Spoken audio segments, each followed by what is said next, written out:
ओम शांति। आज हम जीवन के एक गहरे प्रश्न पर मनन करेंगे। क्या मेरा जीवन का उद्देश्य दूसरों को खुश करना है या खुद खुश रहना है, या फिर दोनों? कई बार हमने ये सोचा, जब सब खुश होंगे तब मैं भी खुश रहूंगा। फिर शुरू हुआ सफर, सबको खुश करने का, सबको संतुष्ट करने का। रिश्तों में, परिवार में, समाज में सबको खुश करने की एक कोशिश।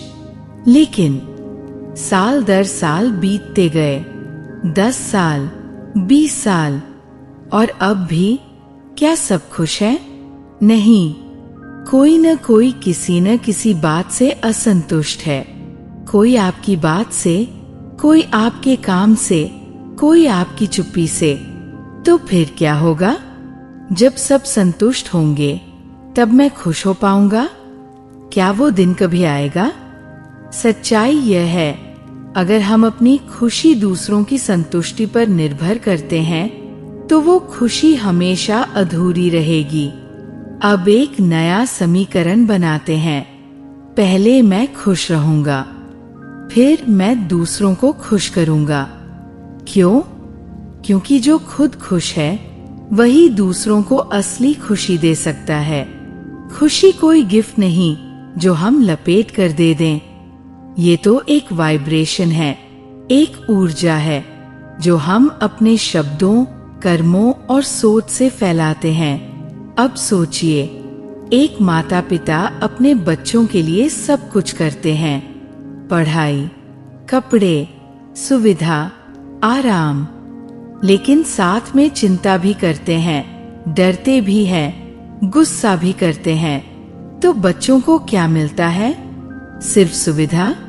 नहीं, उनको वो ऊर्जा भी मिलती है जो हम सोचते हैं, जो हम महसूस करते हैं।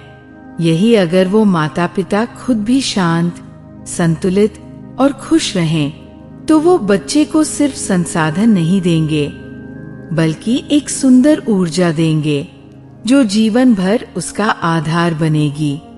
इसलिए खुशी एक परफ्यूम की तरह है।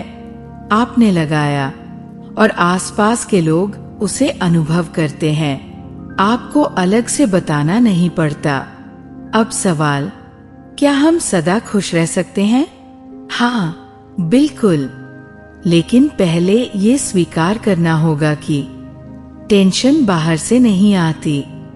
हम टेंशन खुद क्रिएट करते हैं।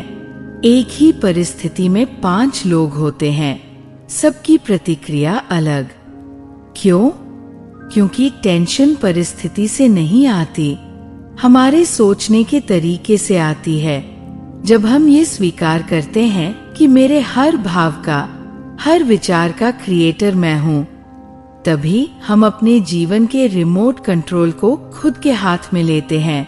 अब सोचिए, अगर हम गुस्सा भी खुद करते हैं, दुख भी खुद करते हैं, हर्ट भी खुद करते हैं, तो क्या खुश भी हम खुद नहीं कर सकते? खुशी बाहर की वस्तु नहीं, ये अंदर की स्थिति है। लोग हमारे साथ कैसा व्यवहार करें, ये उनके कर्म हैं। हम उसके बाद क्या सोचें, ये हमारे कर्म हैं। अगर किसी ने हमसे बुरा व्यवहार किया और हमने उन्हें माफ कर दिया, प्यार से बात की, तो वो तो अपने कर्म के उत्तरदायी हैं। लेकिन हमने अपने जीवन की ऊर्जा को ऊंचा रखा, और यही है पावर। खुश रहना मतलब दूसरों के व्यवहार की कॉपी करना बंद कर देना।